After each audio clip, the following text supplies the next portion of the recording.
আজকে আমি তোমাদের সাথে যে ক্লাসটি শেয়ার করব, এই ক্লাসটি যদি তুমি ফলো করতে পারো, তুমি আজকে থেকে ইংলিশটা তৈরি করতে পারবে। আজকে থেকেই তুমি ইংলিশটা বলতে পারবে। তার জন্য অবশ্যই তোমাকে পুরো ক্লাসটি দেখতে হবে। এখানে মাত্র 6টি বাক্য রয়েছে। এই 6টি বাক্য যদি ফলো করতে পারি, আমাদের পক্ষে শত শত বাক্য তৈরি করা সম্ভব হবে। যখন এই ধরনের প্রশ্ন করি, তুমি কি যাও, সে কি ভাত খায়, তারা কি কাজটা করে, সেই ক্ষেত্রে শুরুতে হবে ডু অথবা ডাজ। ডু অথবা ডাজ শুরুতে হবে কি ডু অথবা ডাজ সাবজেক্ট অনুযায়ী। Do you, does he, does Kamal, does she, do I, do we, do they. তারপর এখানে রয়েছে কি ইট। এখানে তুমি ইটের পরিবর্তে এরকম যে কোনো ভার্বের শুধু প্রেজেন্ট রূপটা বসিয়ে দাও, তাহলেই হবে। খুব সহজ। কিন্তু যখনই জিজ্ঞাসা করব তারা কি কাজটা করে, সে কি স্কুলে যায়, আমি কি ঘুমাই, তুমি কি বই পড়ো, শুরুতে হবে কি ডু অথবা ডাজ সাবজেক্ট অনুযায়ী।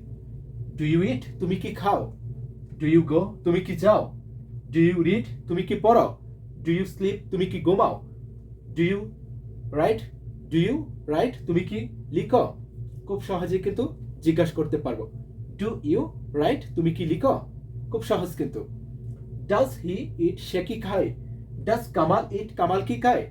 ডাজ মিনা ইট, মিনা কি খায়। তুমি এখানে ইটের পরিবর্তে যে কোনো ভার্বের মূল রূপটা বসিয়ে দাও। এখানে ইউ এর পরিবর্তে যে কোনো সাবজেক্ট ইউজ করো।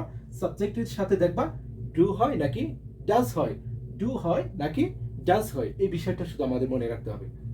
যখন জিজ্ঞাসা করব তুমি কি ভাত খেয়েছিলে, তুমি কি সেখানে গিয়েছিলে, তুমি কি কাজটা করেছিলে, অথবা আমি কি কাজটা করেছিলাম, অথবা সে কি কাজটা করেছিল অতীতে, শুরুতে হবে কি ডিড, তারপর সাবজেক্ট, তারপর এখানে রয়েছে কি ইট। তুমি এরকম যে কোনো ভার্বের প্রেজেন্ট রূপটা বসিয়ে দাও, তাহলেই হবে।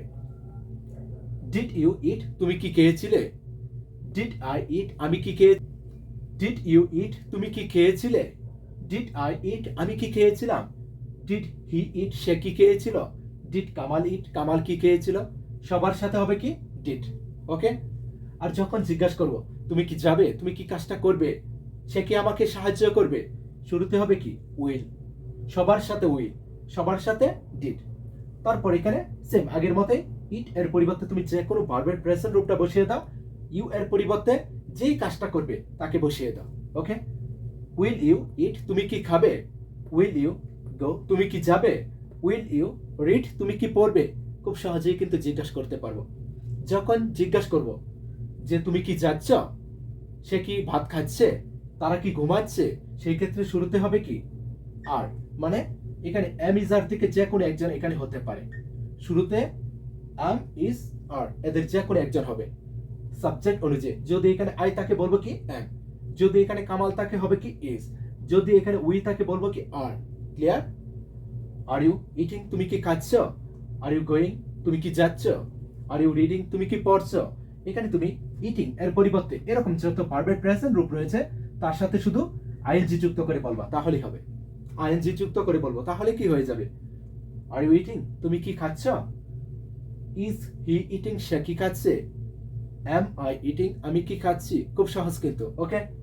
যদি জিজ্ঞাসা করি তুমি কি খাচ্ছিলে, তারা কি খাচ্ছিল, অথবা আমি কি যাচ্ছিলাম, সেই ক্ষেত্রে শুরুতে হবে কি এখানে ওয়ার।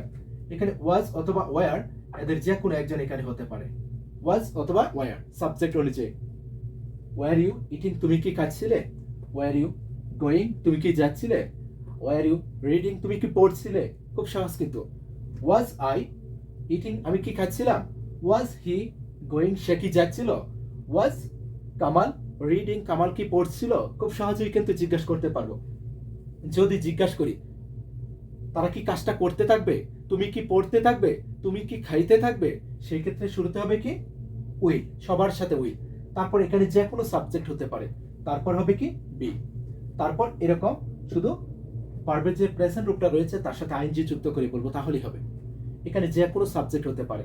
উইল সবার সাথে, ডিড সবার সাথে, এই বিষয়টা অবশ্যই আমাদের মনে রাখতে হবে। উইল ইউ বি ইটিং, তুমি কি খাইতে থাকবে। উইল ইউ বি রিডিং, তুমি কি পড়তে থাকবে। উইল ইউ বি গোয়িং, তুমি কি যাইতে থাকবে। খুব সহজেই কিন্তু জিজ্ঞাসা করতে পারবো। উইল আই বি ইটিং, আমি কি খাইতে থাকবো। উইল হি বি ইটিং, সে কি খাইতে থাকবে। এভাবে যদি শিখতে পারি, এই সেন্টেন্সগুলি যদি ফলো করতে পারি, আশা করি এই ধরনের প্রশ্নগুলি আজকের পর থেকে সবাই ইংলিশে করতে পারবো, সবাই ইংলিশটা বলতে পারবো। তুমি এখানে যে কোনো ভার্বের প্রেজেন্ট রূপটা বসিয়ে দাও, এখানে এরকম ভার্বের প্রেজেন্ট রূপের সাথে শুধু আইএনজি যুক্ত করে বলো, তাহলে হবে। এখানে ইউ এর পরিবর্তে তুমি যে কোনো সাবজেক্ট বসিয়ে দাও, এখানে ডু অথবা ডাস হতে পারে, ডিড সবার সাথে, উইল সবার সাথে, এখানে আর রয়েছে অ্যামিজার থেকে যে কোনো একজন হতে পারে, এখানে ওয়ার ওয়াজ ওয়ার থেকে যে কোনো একজন হতে পারে, উইল সবার সাথে। এভাবে যদি শিখতে পারি, আশা করি সবাই ইংলিশটা তৈরি করতে পারবো, খুব সহজে ইংলিশটা বলতে পারবো।